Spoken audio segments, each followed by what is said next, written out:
Ay, Dios.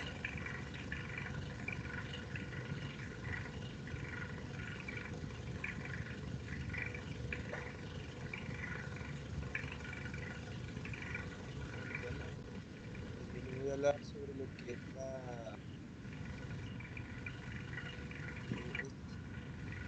esta imagen es una hostia.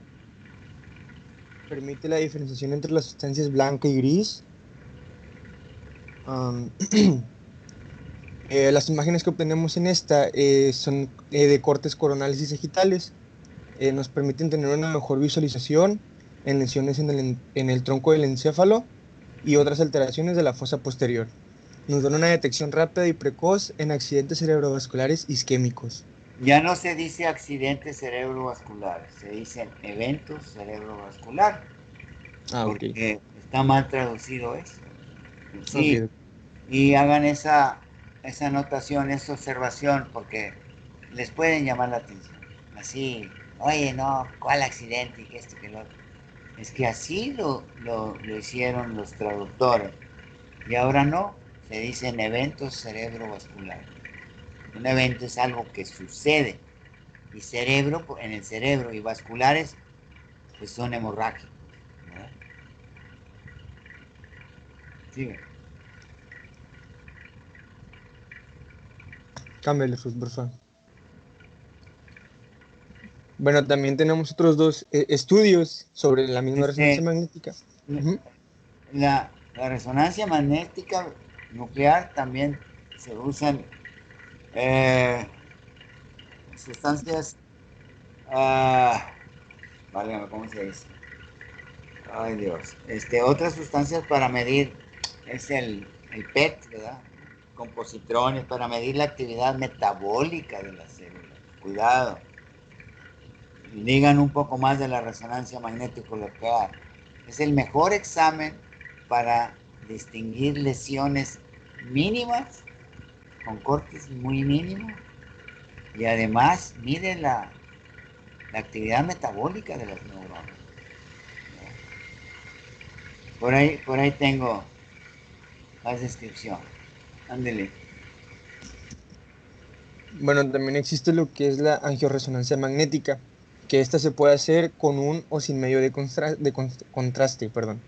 Esta muestra los vasos cerebrales y las principales arterias de lo que es la cabeza y el cuello. Esta, pues, puede exagerar la gravedad de la estenosis cerebral. Y la venorresonancia, esta muestra las principales venas y senos durales del cráneo. Evita el uso de la angiografía para el diagnóstico de trombosis venosa cerebral. Esta distingue los tumores de los abscesos o el accidente cerebral, bueno, el evento cerebrovascular. Y aquí se ven las geografías, como las carótidas, y lo regresa, miren. Ahí están las carótidas y luego pues, sus ramas, ¿no? En la de la izquierda se ven muy bien, ¿no? En la primera de la izquierda se ven mejor. Síganle. La resonancia magnética está contraindicada en pacientes que lleguen a tener algún marcapasos, alguna endoprótesis cardíaca o carotidia, que esté colocada hace menos de 6 meses, y pues con clips de aneurismáticos Sí, o con algunos otros objetos metálicos. sí, porque pues son objetos, ¿verdad? Generalmente metálicos y, y pues como en el microondas se mete un metal y empiezan a, a ver chispas, ¿verdad? Por eso cuando lleven ustedes a un paciente a resonancia magnética nuclear, quítense los anillos y los relojes, todo lo de metal, ¿no? Porque va a haber interferencia y les van a decir eso, ¿verdad? Entonces tienen que tener cuidado. La resonancia magnética nuclear no sé en qué año llegó a México, pero no sé si les he platicado porque no todos, ni todos, ni todas, ni todos ustedes han sido alumnos míos, pero los que han sido, sí a lo mejor les comenté que todavía antes de los 70, antes de los 80, en el 78, 79, en Monterrey no había ecos. En todo Monterrey no había ecos porque no había, ¿no? Los ginecobstetras antes con puras maniobras de Leopold, sabían la posición del bebé, dónde estaba la cabeza. Cuando trabajé en un centro de salud que tenía el control del niño sano y también el control del embarazo, pero que no fuera de alto riesgo. ¿Y a qué me refiero a alto riesgo? Que sean menores de edad, que hayan tenido eventos como preeclampsia, que hayan tenido abortos. Entonces no tenía yo el control de ellos. Nomás lo refería al hospital metropolitano, que es de salubridad. Y entonces, pues yo trataba de practicar las maniobras de Leopold y ver la posición del bebé. Pero después surgieron los estudios, como les digo, serían después de los 80. Y luego después del eco, el ultrasonido, vino la tomografía axial computarizada. Y no sé en qué año en Monterrey, pero fueron años después. Y vamos que ahí en el hospital universitario, pues tiene un gran subsidio federal y estatal, ¿verdad? Y pues sí, en eso sí, sí se procuraban el presupuesto traer este equipo. Pero la resonancia magnética nuclear, si ustedes quieren saber en qué años se llevó a cabo, vayan a radiodiagnóstico ahí en la Universidad de Nuevo León, en el Hospital Universitario, y ahí hay una placa. ¿Quién fue el inventor? ¿Cuáles fueron las primeras resonancias que se tomaron? Y este era un doctor, un físico matemático, no olvidé el nombre, un médico que trabajaba para un hospital en Nueva York. Y la primera resonancia magnética nuclear se hizo en Nueva York.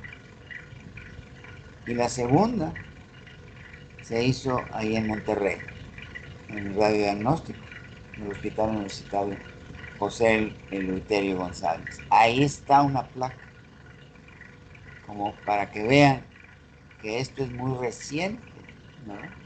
Y antes los neurólogos con pura radiografía se la pasaban. De manera que sabían la neuroanatomía, pero como la palma de su mano, y la fisiología del sistema nervioso, porque no había equipo. Y ahora, pues gracias a la resonancia, que sobre todo, y al TAC, y al el eco, ¿verdad? Pues ya se trabaja menos. Por eso nos decían los profesores que se enseñaron con pura ciencia, con puro coco, les dicen a esos aparatos, marcas APP, a prueba de pendejos. Pues sí, porque ahora cualquiera puede diagnosticar y antes no. De acuerdo a los signos neurológicos, sabían dónde estaba el problema. Una pregonada la gente de antes, ¿sí? En todas las especialidades. Entonces, ya no se estudia la anatomía como Dios manda, milímetro a milímetro en el sistema nervioso, centímetro a centímetro. Los exámenes de anatomía eran terribles en la Universidad de Nuevo León, terribles. Los de bioquímica, terribles, terribles.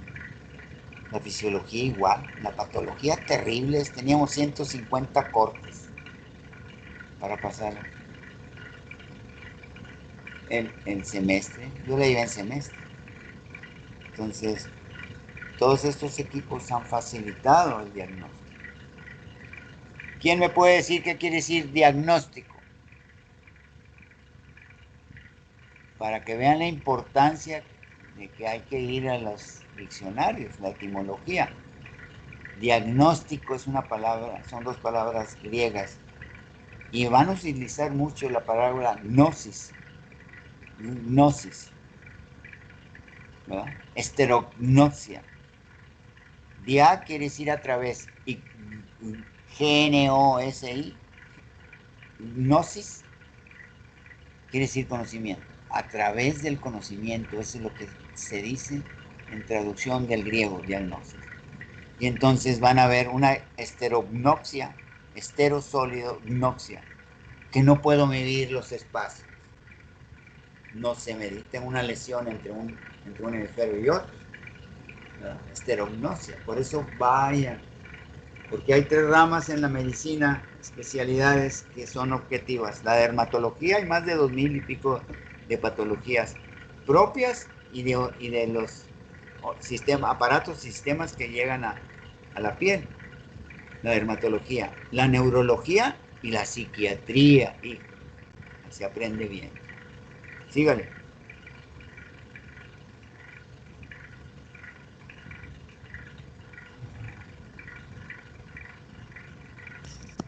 Bueno, los cambios patológicos que se En esta pueden figura, ver. regrésela, está muy bonita. Regrésela, mire, fíjense cómo los clips que ponen, no vienen unas mallas, estas son mallas, supongo, son unos aneurismas. Aquí, aquí, aquí se ven en los grandes vasos, ay Dios, ponen mallas y más las figuras inferiores a la derecha. Entonces, ahí no pueden utilizar la resonancia por lo mismo, porque son metálicas, o los clips que unen, ¿verdad? O clips o grapas, ¿verdad? ¿Por qué? Porque los rayos de la resonancia refractarían y no sé si deben de lastimar algo al paciente o la imagen no la pueden dar. Por eso deben de quitarse todos los metales cuando vayan a llevar a un paciente a una resonancia. Sígale. Bueno, los cambios patológicos que se ven así pues, fácilmente llega a ser un edema, una hemorragia intracraneal, la calcificación, una necrosis, que esta pues son de baja intensidad, la fibrosis y la acumulación de grasas. Las entidades Son patológicas, cambios patológicos que se ven en los síndromes neurológicos, ¿verdad? Sígale. bueno, las entidades patológicas específicas pues llega a ser lo que es la esclerosis múltiple, que esta aumenta la intensidad, estas son homogéneas, están muy bien definidas y pues se distribuyen bilateralmente. Los tumores, pues estos tienen cambios en lo que es la intensidad, pues se localizan por lo que es el tamaño, el edema y pues su localización. También está lo que es la enfermedad isquémica y la malformación arteriovenosa. Sí les he dicho cuándo se considera, cuando la luz de un vaso empieza a dar isquemia al tejido que está irrigando. Sí les he dicho.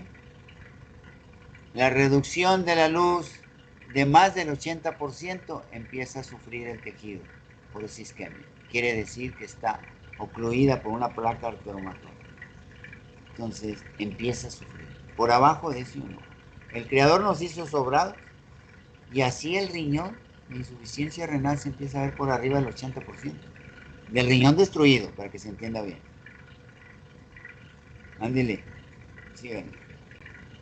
Y bueno, aquí podemos ver lo que es un hematoma, perdón, subdural en la figura de arriba. Y en la figura de abajo se logra ver lo que es la esclerosis múltiple, pues en lo que es el cerebro. Cambia la densidad del tejido. En el edema subdural, quiere decir, el sistema nervioso tiene 3 capas. La dura madre, y más hacia adentro es el aracnoides, pero hay un espacio entre la dura madre y el aracnoides, que también puede haber hemorragias. Epidural.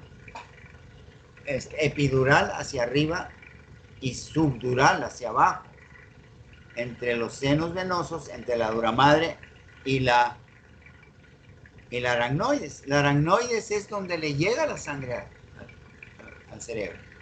Entonces se comprime, una hemorragia aracnoidea se va hacia el espacio subdural y comprime. Entonces lo vemos aquí, las manchas del lado izquierdo de la pantalla, pero en realidad es el derecho, ¿verdad? No, del lado izquierdo, sí. Y acá vemos cómo cambia la densidad en la esclerosis múltiple. Esclero quiere decir endurecimiento. Y esclerosis múltiple que afecta aparatos y sistemas. Sígale. Bueno, aquí podemos ver, Sí tiene el cursor para que vean todo, ¿no? es que no estoy controlando yo la presentación. Okay. El tumor en la figura 1 vemos lo que es el tumor del glomus jugularis derecho. En la figura 2 se llega a ver lo que es el síndrome de Arnold-Chiari, y pues se ve lo que es la herniación, que es cuando el tejido parece que del cerebro, Es del cerebelo, por la ajá, tienes. del cerebelo. Arnold Schwartz, donde dice A y B. Ajá, Dice, número 1, tumor de glomus yugulares. Aquí está en la flecha. ¿Por qué yugulares? Porque hay un tumor. La yugular se forma por la confluencia del seno longitudinal superior, del seno longitudinal inferior, que forma el seno recto hacia abajo, y se une con el seno lateral, izquierdo y derecho. Ahí viene el dreno. Y se va por el seno lateral, así, y luego se acoda en la parte, déjenme pensar, en la fosa craneal media, en la parte más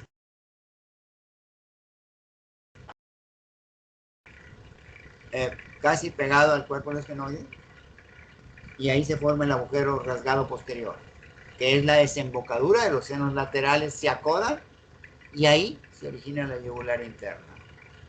Y el agujero rasgado posterior está dividido por una espícula fibrocartilaginosa, que por la parte de atrás sale la yugular, se forma la yugular interna y va hacia el cuello, porque va a formar al tronco venoso viacocefálico y se va a unir con la yugular. Entonces, por la parte posterior del agujero rasgado posterior sale la yugular y por la parte anterior sale el nervio vago y el glosofaríngeo.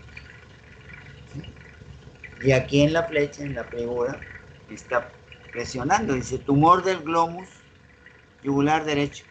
La masa, la flecha, tiene un crecimiento exocranial, sea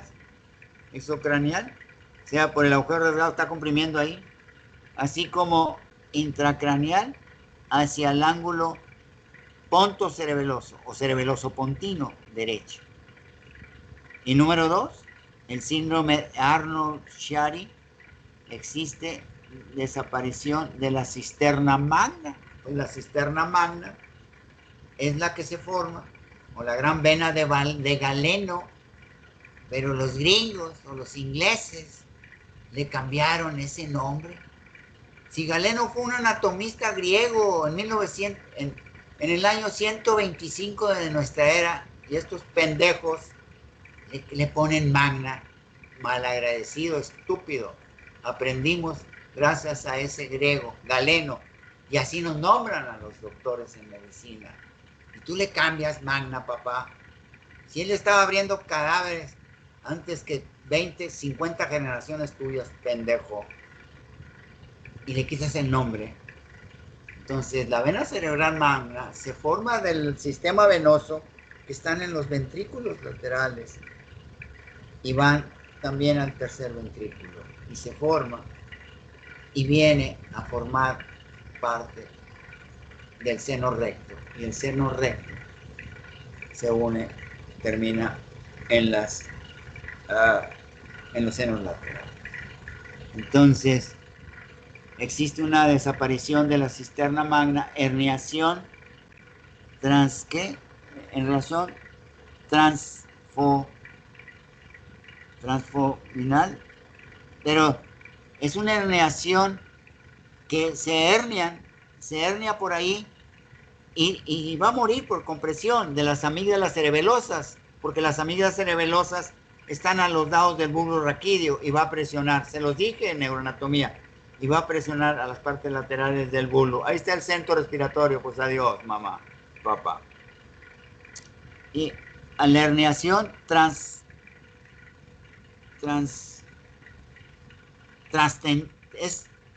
transtentorial, porque es el tentorio, es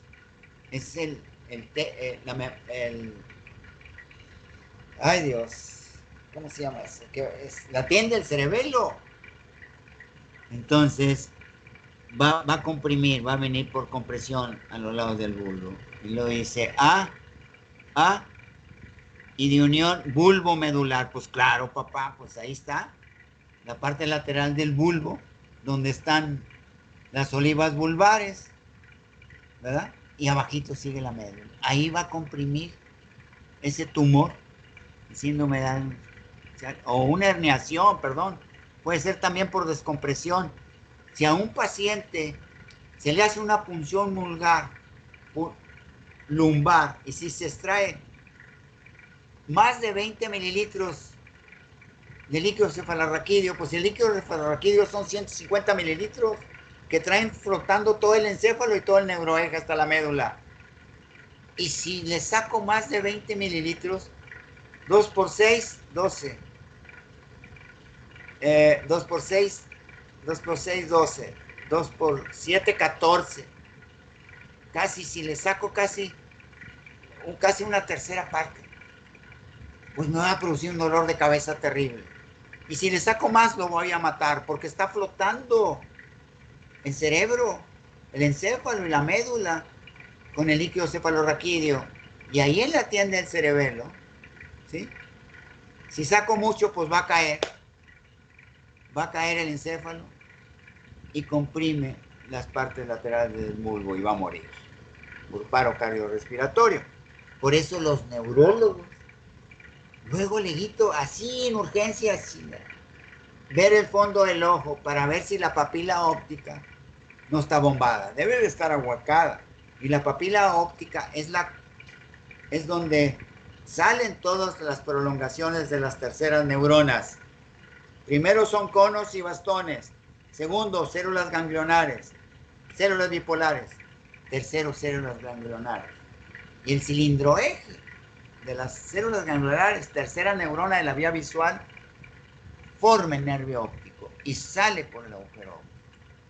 Y el cilindroeje va a parar hasta los tubérculos cuadrigéminos superiores, la tercera neurona. Y la cuarta, en la cisura calcalina del lóbulo parietal, occipital, perdón.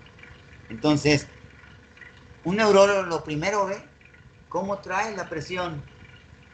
Y ahí se puede registrar si tiene aumento de la presión intracraneal, como esta persona, trae bombada la papila y le está gritando que trae aumento de la presión intracraneal. Antes el paciente duele la cabeza, vomita, se marea, vómitos en proyectil. 1 metro, así, no nomás aquí que tantito, no hombre, con mucha fuerza, dolor de cabeza muy intenso. Entonces, primero ver el fondo del ojo y entonces sí, darle una punción lumbar. Y no mucho, papá, porque si sacas mucho, pasa eso y se va a morir. ¿Y la otra cuál es? La A y la B.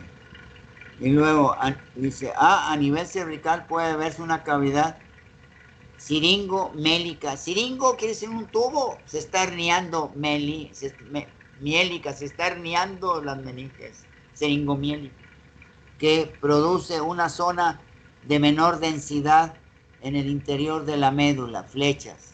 Acá, la flecha negra de abajo horizontal. Tercero, un astrocitoma medular. Tumor intramedular, un astrocitoma. Por eso les dije, el sistema nervioso hay 100.000 millones de neuronas excitables. Hay astrocitos fibrosos y protoplasmáticos. Hay oligodendrocitos. Adelante, muy buena figura, sígale. Ay Dios, ahí no le puedo leer. Ahí hay Bueno, algo ahí por el cerebelo. bueno, en la primera figura logramos ver lo que es un neurinoma extramedular ¿Un y el qué? cual un neurinoma extramedular. Neurinoma, es neurinoma del acústico, del octavo par craneal, el estatoacústico, la audición y el equilibrio. Es un neurinoma del acústico. Hubiera subido más la proyección para leerlo, porque no soy neurólogo, porque yo no tuve la fortuna de hacer una especialidad, porque todavía tengo a mi esposa manteniéndola desde que la saqué de su casa y llevé a mis hijas y a mi hijo a la universidad y me metí muchos en problemas. Fui periodista independiente, traigo muchas cosas en contra. Es un neurinoma del acústico. ¿No lo puedes leer ahí en donde lo sacaste? ¿Cómo se llama Sí, usted? Uriel Vallejo, doctor. Uriel, ándele, ¿no puede? Sí, sí, voy, permítame. Eh, bueno, dice que es una imagen coronal, muestra el tumor con un componente intradural y en su extensión, Intradural, o sea, en la dura madre, ¿y qué más? ujú, y tiene una extensión extradural a través del agujero de conjunción derecho. El agujero de conjunción derecho, pero el agujero de conjunción derecho, uy, el, el, el nervio auditivo eh, sale por el conducto auditivo interno, en la región, en la parte anterior, arriba y anterior está el facial, y abajo están el auditivo, y atrás, en el conducto auditivo externo, están los, eh, los vestibulares superior e inferior. Síganle. ¿Y luego qué más dice? Y bueno, en lo que se ve en la segunda imagen es una isquemia medular cervical. Dice que el área alta, de alta densidad, perdón, de la región medular cervical es secundaria a una lesión isquémica. Ahí está, eso blanco boludo, está reducido la luz. Vean cómo está aumentado esa área. Está bien. Me hace pensar que es la arteria vertebral. ¿No dice? No, doctor. Qué lástima. Tiene que ser la vertebral. Y una persona, cuando se tiene una insuficiencia vértebro-basilar, porque las dos arterias vertebrales empiezan a atravesar los agujeros transversos desde la sexta cervical y luego hasta la primera. Se pasan la apófisis transversas del atlas, del axis, y luego se acoda, se acuesta y, y se van por, por, por las, por las parte de las apófisis del axis y entran al agujero occipital, ¿sí? Entonces, esta persona tenía una insuficiencia vértebro-basilar y estaba sordo y se mareaba mucho. Sígale. Adelante. Ahí está, donde termina la médula espinal a nivel del borde inferior de la primera vértebra lumbar o el borde superior de la primera. Hay variaciones. Y ahí está el líquido cefalorraquídeo, debe ser cristalino, ahí está colorado. ¿Qué dice o qué va a decir? Ándele.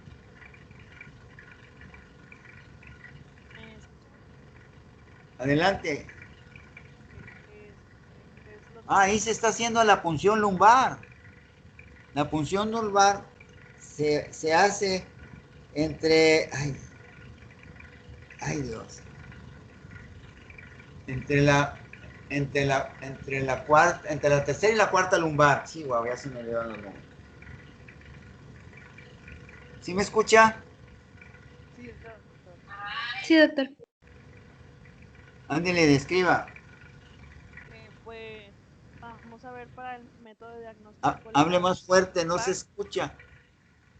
¿Ya me escucha? Sí, ándele, así. Ok, vamos a ver lo que es la punción lumbar y los objetivos es para evaluar la presión intracraneal y la composición del líquido cefalorraquídeo. Sí. ¿Cómo se llama usted primero? Daniela. Ay, Daniela, muchas gracias, Daniela.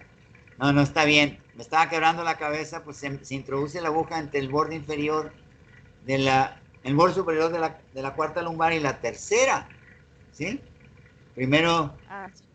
¿verdad? Sígale. Y por eso yo vi la aguja.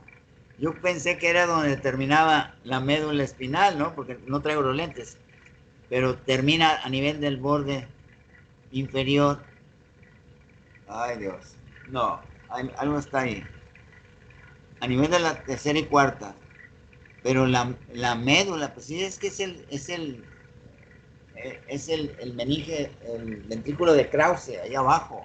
Puro líquido cefalorraquídeo. Ya no hay nervios ahí. Nomás están, sí hay nervios, pero ya no hay médula ahí. Son la cola de caballo, la cauda quina que le llaman. Sígale. Ok, y también sirve para la reducción terapéutica de la presión intracraneal, por ejemplo, la hipertensión intracraneal idiopática y la administración de fármacos por vía intracraneal o medio de contraste radiopaco para la mielografía.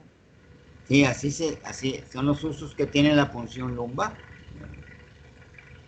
Reducción de la presión arterial. Y este es un análisis, ¿verdad? Supongo, del líquido cefalorraquídeo. Alteraciones del líquido cefalorraquídeo en diversos trastornos. Muy bien, la felicito. Muy bien, así debe de ser. Ok, en el manual de Merck viene una tabla que es para las cifras dadas para la presión, el recuento celular y las proteínas que van a hacer aproximaciones. Asimismo, los leucocitos poliformonucleares pueden predominar en los trastornos habitualmente caracterizados por respuestas linfocíticas. Esto va a ser sobre todo al comienzo de la evolución de las infecciones víricas o la meningitis tuberculosa. Sí, sí. Espéreme. Dice meningitis bacteriana. La presión son de 100 a 200 milímetros de agua. Número 1. Leucocitos. Hay 100 a 10,000. ¿Qué tipo de células? Son polimorfonucleares, pues es una bacteria, ¿verdad? Y luego dice glucosa. ¿Cómo está la glucosa? Debe de estar de 50 a 100. Pues claro, ¿verdad? Está baja. ¿Por qué? Porque les gusta el azúcar, las bacterias y lógicamente lo utilizan en sus pasos metabólicos. ¿Cómo están las proteínas? Pues bien destruidas. Hay destrucción hasta de neuronas ya, ¿verdad? 100 miligramos por decilitro, por cada 100 mililitros. Número 2, meningitis subaguda, ¿o qué dice? Meningitis subaguda. Puede estar normal o estar aumentada la presión del líquido cefalorraquídeo. ¿Qué tipo de leucocitos? Hay de 100 a 700. Acá había de 100 a 10,000. ¿Cuáles son?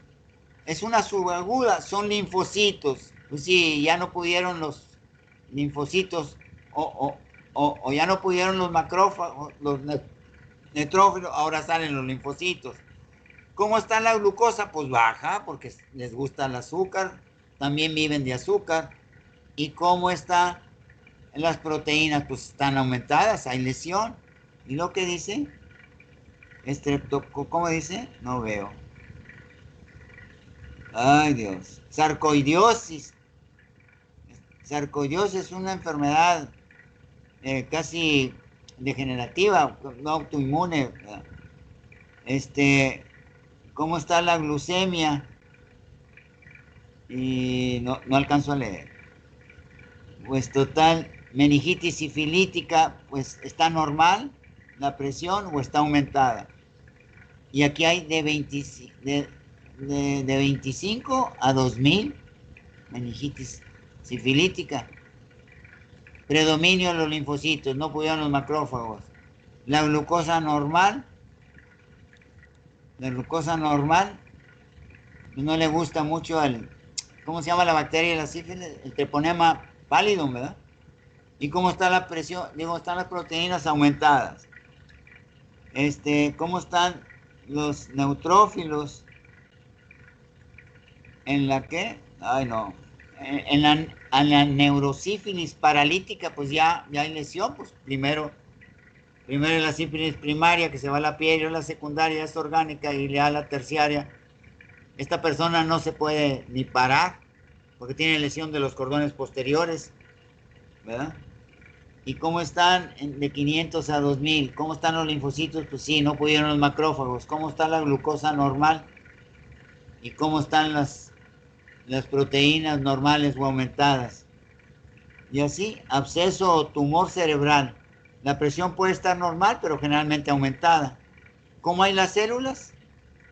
Pues hay de 0 a 1000. Pues sí, los linfocitos que matan. ¿Cómo se llaman los linfocitos que matan de tumor, de necrosis tumoral? ¿Verdad? Son linfocitos, claramente. La glucosa, pues no utilizan mucha glucosa. Está normal o hay destrucción celular, hay proteínas. Infecciones víricas, pues normal o aumentada. Leucocitos puede estar de 100 a 200, pero son linfocitos, porque los macrófagos no atacan a linfocitos. Digo, a virus. Los linfocitos están aumentados, ¿verdad? La glucosa está normal y hay destrucción celular. Hemorragia cerebral, pues está aumentada la presión. La presión por compresión, la sangre comprime y ya hay aumento de la presión. ¿Cómo están los leucocitos? Pues normales, no hay. Linfocitos empiezan a retirar tumores. Coágulos, ¿cómo está la glucosa normal? Pues no están comiendo.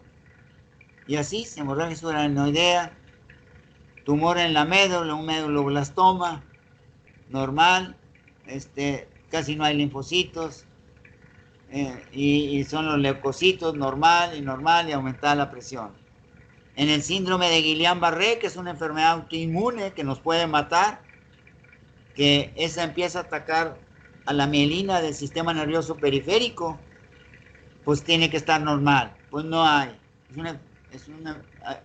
Hay nomás 100. Son linfocitos siempre por el proceso destructivo. Y hay mucho más de 100 miligramos. Destruye mucho el Guillain-Barré. ¿Por qué? Porque hay proteínas. Porque se está comiendo la mielina. O acá arriba, los que mielinizan acá arriba son los oligodendrocitos. Así se lee un examen. No sé si hice bien, le quité la palabra aquí a su compañera. A ver, diga usted lo que tenga que decir. Ándele. Mande. Todo lo explico bien. Ándele, ¿qué más iba a decir, hija? Iba a pasar para las contraindicaciones relativas. Ah, sí, para no matarlos. Pues las contraindicaciones puede ser infección del sitio de punción. Permítame, le voy a estar interrumpiendo. Hay que limpiar bien, mija. Sí, eso lo voy a mencionar en el procedimiento. Bueno, discúlpeme, sígale. Diatesis y hemorragia, pues alteraciones en las hemorragias. Una enfermedad de la sangre de varios tipos, sígale.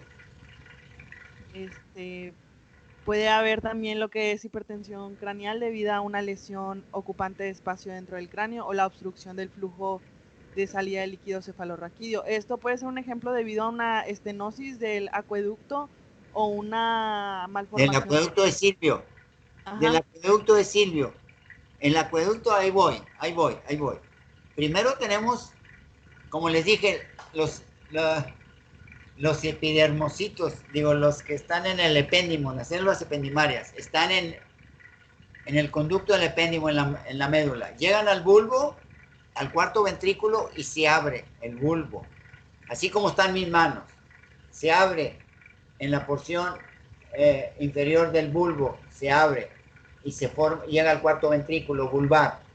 Y luego se completa el rombo con el cuarto ventrículo, así no puedo hacer las manos, de arriba, así. Y la punta inferior del cuarto ventrículo y la superior va a ser el conducto, el acueducto de Silvio, que es la comunicación del tercero al cuarto. Entonces, ahí esta persona tiene una infección o tiene un coágulo, corre por el líquido cefalorraquídeo y tapa el acueducto de Silvio y empieza a haber hipertensión intracraneal. No circula como una hidrocefalia, pero en el recién nacido, que no se permeabilizó ese acueducto de Silvio, entonces los plexos coloideos, que son células ependimarias modificadas, producen el líquido cefalorraquídeo. Y de los ventrículos laterales pasan al tercer ventrículo del lado derecho y del lado izquierdo al tercer ventrículo por medio del acueducto de Monro. Y ya está todo el líquido cefalorraquídeo ahí en el tercer ventrículo, que también se produce ahí, baja en la parte posterior e inferior del tercer ventrículo, ahí inicia el acueducto de Silvio, que va a terminar en el cuarto ventrículo. Entonces, la hidrocefalia del recién nacido ya no se hizo el agujero. La única salvación que tienen es que un neurocirujano implante, le haga una trepanación, meta un catéter hasta los ventrículos laterales, un catéter de Pudens en honor a ese hombre, y lo pase por la piel, suture, pase por la piel, lo pase por esta parte al cuello y luego acá, y en la cavidad abdominal, ahí lo va a dejar. Y el líquido cefalorraquídeo ya se va a drenar del sistema nervioso central a la cavidad peritoneal. Entonces, si tiene una obstrucción en el acueducto de Silvio, ¿verdad? Pues no va a pasar. Y aquí en la figura que usted puso dice hernia de las amígdalas cerebelosas, porque las amígdalas tienen hacia los lados, en la parte inferior los cerebelos, tienen las amígdalas cerebelosas. Y cuando se hernia por la presión que ejerces el cerebelo y el líquido cefalorraquídeo, bajan las amígdalas, no bajan, se hacen hacia la línea media, hacia los lados del bulbo y nos matan con un paro cardiorrespiratorio. Sígale. Otra cosa importante es que cuando aparece edema o déficits neurológicos focales, se debe realizar una tomografía computarizada o una resonancia magnética antes de la punción lumbar. Esto es para descartar la presencia de una masa que pudiera precipitar a una herniación tentorial o una herniación cerebelosa. Una hernia tentorial, la parte basal del cerebro cae, o una hernia tentorial, o sea, la tiende el cerebelo. Sígale. Y aquí se hernió por el cerebelo. Sígale. Ok, para el procedimiento, habitualmente al paciente se le pide que quede en decúbito lateral izquierdo. También se le puede pedir que coopere que flexione las rodillas tan cerca del cuerpo como sea posible. Los asistentes pueden sostener a los pacientes que no logran mantener esta posición o pueden flexionarse mejor la columna, haciendo que los pacientes, esto es sobre todo en pacientes que tienen pues obesidad, se sienten a un costado de la cama y se inclinen sobre una mesa lateral. Sí. Se va a limpiar el área, se va a lavar con yodo y luego se limpia con alcohol para eliminar el yodo y evitar la introducción al espacio subaracnoideo. Se va a introducir la aguja de punción lumbar con un espacio entre las vértebras de L3 a L4 o de L4 a L5. No, porque a veces casi siempre la médula son puras raíces nerviosas. La médula termina en el borde inferior de la vértebra lumbar o en el superior, pero a veces hay las excepciones, y entonces sí se tiene que hacer entre cuarta y quinta. ¿Por qué? Porque donde salen todos los nervios que van a formar la cola de caballo, que van a formar el ciático, por ahí se pueden lesionar. Sígale. Dice que la entrada en el espacio subaracnoideo suele ir acompañada como de un chasquido perceptible. El estilete se va a retirar para permitir la salida del líquido cefalorraquídeo. Sí, sí, porque primero, cuando usted introduce una aguja, pasa piel. Cuando siente durito, pues ahí están los músculos de la masa común, los tendones. Ahí están ahí se inician los músculos de la masa común, porque son los sacro, lumbo, dorso, cervical. Sí, bueno, no tengo la anatomía aquí, si no se las mostraba. Y pues lógicamente tienen vainas aponeuróticas, todos los músculos. Pues rompe la vaina, ahora sí, ya estás bien cerquita, papá. Y cuando le decimos al paciente que haga una flexión forzada, entre apófisis espinosa, tercera, tercera o cuarta, se abren un poquito y empezamos a sentir otro tronido que es ya más fuerte porque estamos penetrando no solamente los ligamentos interespinosos, no solamente ellos, sino los ligamentos que unen las láminas de la vértebra de arriba con la de abajo. Se llaman ligamentos amarillos. Y ahí cuando se abre ese espacio, ahí sí truena. Y truena más. Sígale. Y ya cuando llegamos ahí, después sigue un panículo adiposo porque la médula está rodeada. Uy, Dayami, si trajéramos ahí el hoja, le decía qué página. Si hay dibujos hermosos ahí. Entonces, la médula está rodeada con un panículo adiposo. Y luego están los plexos venosos ahí. Y luego está la dura, y esto el aracnoides, y luego la pía madre. No vamos nomás a sentir lo más durito y ahí soltamos. Ahí. Sigan. Okay. Después se va a evaluar lo que es el color del líquido cefalorraquídeo, que normalmente es claro e incoloro.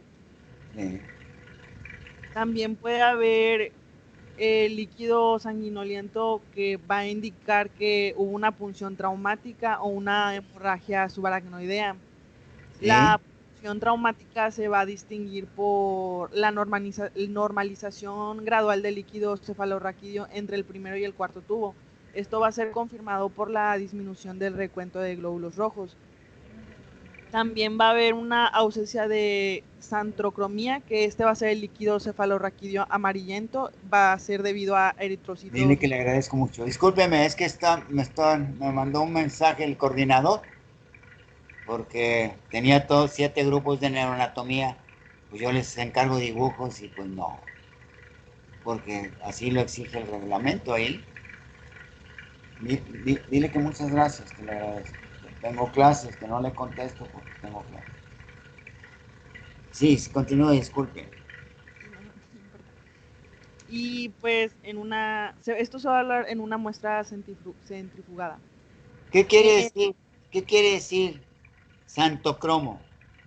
Va a ser el líquido cefalorraquídeo amarillento. Gracias. ¿Qué quiere decir santo? Gracias, hermano. A ver quién me auxilió ahorita. Si no, aquí tengo el tumbaburros. Si no, voy por él. Eres grasa. Espérame. No quiero que la sorprenda cuando rote por un hospital. ¿Dónde está el libro?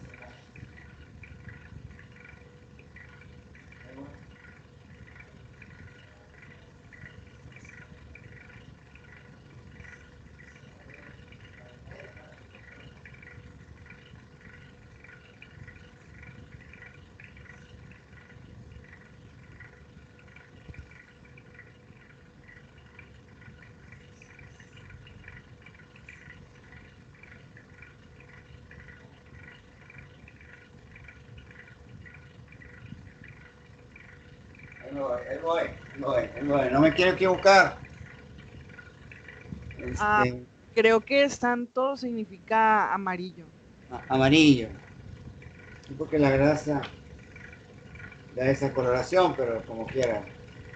Pero a lo mejor me estoy equivocando, pero por eso, sígale. Ok,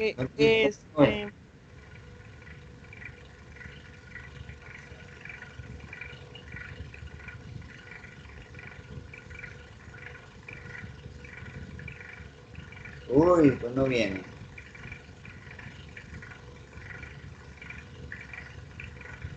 Ay, Dios, ¿qué estoy haciendo? Es con X, ¿verdad? Sí. Ay, Dios. Santalia. Santo. Sántico. Amarillo, tienes razón. Amarillo. Santina también es amarillo, sí. Sí, pues es color amarillento, claro. Pero eso amarillento es grasa. Es grasa. ¿Cuáles son las grasas que tenemos en el sistema nervioso? Los cerebrócidos, los esfingolípidos, ¿cuál otros? Ay, Dios. Cerebrócidos, esfingolípidos. Sígale.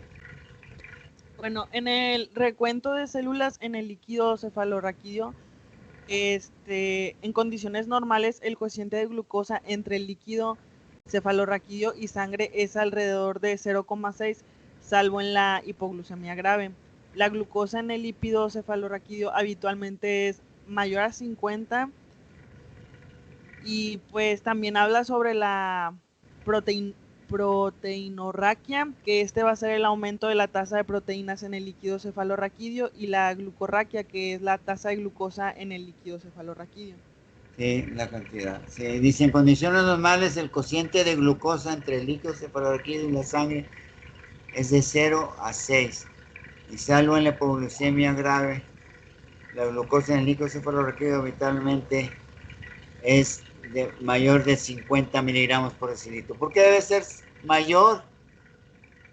Porque el sistema nervioso tiene muy pocas, debe tener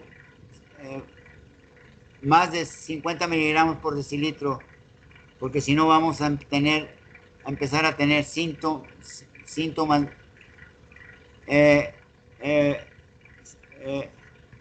neurológicos que nos van a avisar con su duración, que son adrenérgicos, vaya. Y luego empiezan las suprarrenales a sudar, la taquicardia, aumenta la respiración. Y luego ya, si sigue bajando el azúcar, hasta 30 nos puede llegar a la muerte, o hasta 20. Ya son otros signos. Se los pasé, Dayami, a ustedes cuando vimos Tricio 2, que vimos metabolismo de la glucosa, una cetoacidosis diabética. Sí se los pasé. ¿No se acuerda, Dayami? No me acuerdo, tendría que buscarlo. Tal Bueno, vez no lo busque, se los voy a mandar después Okay. para que vean todos cómo se empieza a bajar el azúcar. Se los puse a los alumnos y alumnas con todos los metabolismos de los carbohidratos, gran parte. El ciclo de Krebs, los alimentadores del ciclo de Krebs, de la bioquímica de Denise Ferrer, hermosa descripción de esa mujer, bioquímicamente, cómo están conectados todos los ciclos. Pero lo único que no me gusta de ella es que nomás pone nombres, no pone fórmulas. Y en donde ponen fórmulas, pues yo me gusta más porque sé por conclusión cuántos hidrógenos se perdieron, cuántos carbonos, cuántos oxígenos, y que se perdió en un paso metabólico al otro. Y la de Denise no, nomás me le pone nombres. Pero por eso un libro no nos enseña todo. Debemos tener varios libros. Yo tengo 5 libros con diferentes autores de bioquímica, entre ellos un mexicano, El doctor Laguna, ya debe haber muerto, pero rebasa los 90 y tantos años. Pero es bien bonita la bioquímica. Sígale.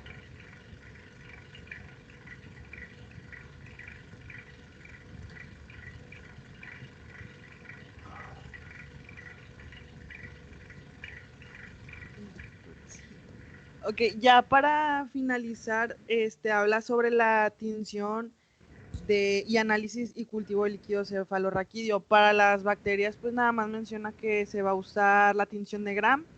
Sí. En tuberculosis se va a usar ácido alcohol resistente o inmunofluorescencia. Sí, porque son ácidos alcohol resistentes la tuberculosis, el bacilo de Koch y los Cryptococcus spiralis, tinta china. Y la tinción de Gram puede ser positiva o negativa y nos diferencia. Ya no me acuerdo, hace muchos años de bioquímica, yo creo que su papá apenas era adolescente, porque han de tener 60 años, 50 y tantos años, no me acuerdo, pero la tinción de Gram es para distinguir Gram positivos y Gram negativos. Y el Cryptococcus es casi un hongo, es un hongo. Hay diferentes, sígale. Este debe ser cultivado en condiciones aeróbicas y anaeróbicas, anaerobias, perdón, y para bacilos ácido alcohol resistentes y hongos. Sí, por eso le digo, las Gram positivas y las Gram negativas generalmente son, ya no me acuerdo, pero son anaerobios. El Cryptococcus spiralis, hay un Cryptococcus neoformans, hay varios. Son bacterias con ciertas características de hongo. Sígale. Por mi parte sería todo, doctor. Muy bien, la felicito porque se metió a lo hondo en el líquido cefalorraquídeo, en la punción lumbar. Muy bien. Y es una de las técnicas para diagnósticos neurológicos, la punción lumbar, porque sabemos en los procesos infecciosos qué bacteria hay o qué hongo hay. Entonces, para dar un tratamiento, porque es bien difícil, no todos los medicamentos pasan la barrera hematoencefálica. Entonces, sí, la felicito porque hizo muy bien su exposición. Después les paso eso. Le digo a mi esposa que les mande a usted una foto y las distribuye para que vean la cetoacidosis diabética que nos llegan. Hay casi 20 síntomas hasta la muerte y no se les atiende. No sé si se acuerda de allá de la generación de la química Sheila. Había un Jesús, un estudiante, que Sí. les di esa información y todos estos síntomas y fueron a tocar a su casa. Un compañero de él del barrio, oye Jesús, ven, mi mamá le estoy hablando y no se despierta, es diabética. Estaba en un coma diabético. Le habló a los ambulantes del ISSSTE, vino el ambulante y quiso perder tiempo, pegarle a clínica, llévatelo. Me enojé como usted, doctor. Y dije, llévatelo. Y no tuvo lesión cerebral. Si no, hubiera amanecido muerto. Ya estaba en coma, casi en coma. En un coma superficial, porque hay el profundo ya, la muerte. Ándele, nos vemos el lunes. Yo le mando eso. Sí, Ándele. doctor. Gracias. Que descansen, cuídense mucho. Ándeles, adiós.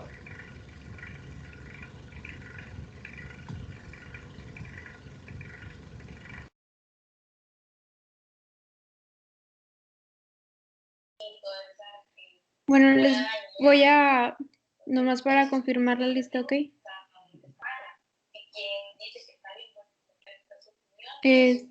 Grace.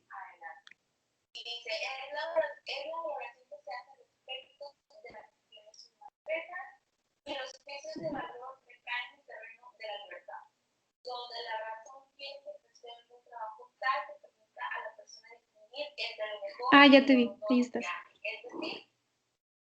Evelyn. Aquí estoy. Lorna. Aquí estoy. Ruth. Presente.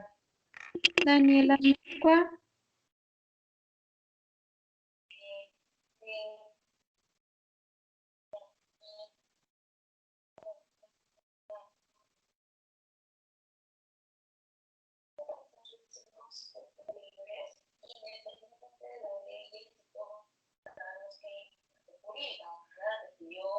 Se me trabó, si estás aquí, ¿verdad? Si no escucho nada. Amigo, Ah, ok. aquí. Amezcua. Ah, sí, Pero sí, ya. Daniel.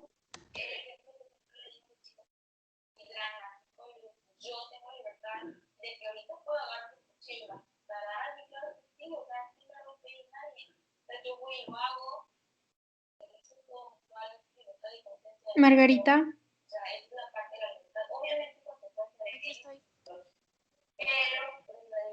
Flor. Aquí estoy. Pablo Cabrera. Presente. Daniela Cedillo.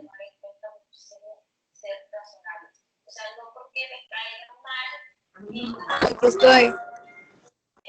Rosario. Presente. Vania. Presente. Xochitl.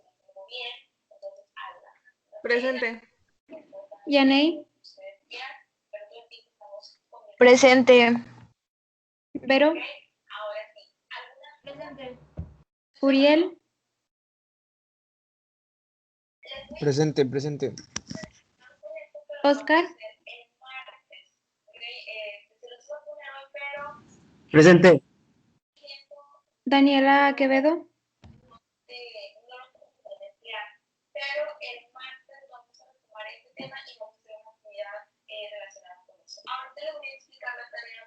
José González.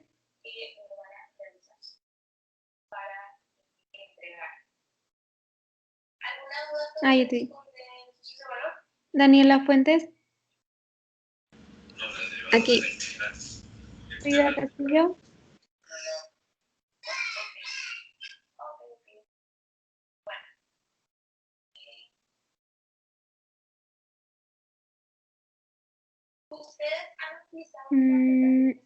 Pablo Correa.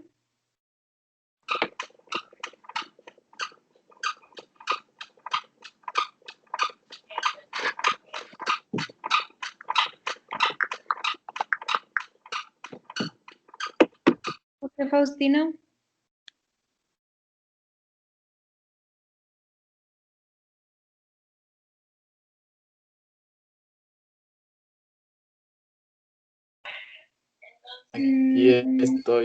Aquí estoy, pero se trabó esto. No, no te preocupes. Silvia. Ah, bueno, ya la Silvia. Y pues ya. Naomi, yo aquí estoy, nada más que no podía prender el micro. Sí, no te preocupes, sí, vi tu pantalla. Le voy a decir a Luis, porque como lo pusiste hasta después, ahí a ver qué me dice. ¿Ok? Bueno, pero sí tuve toda la clase. No te preocupes, yo le digo. Bueno, ¿Nadie más faltó?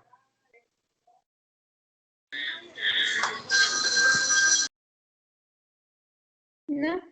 Bueno, entonces ya. Ya se pueden ir.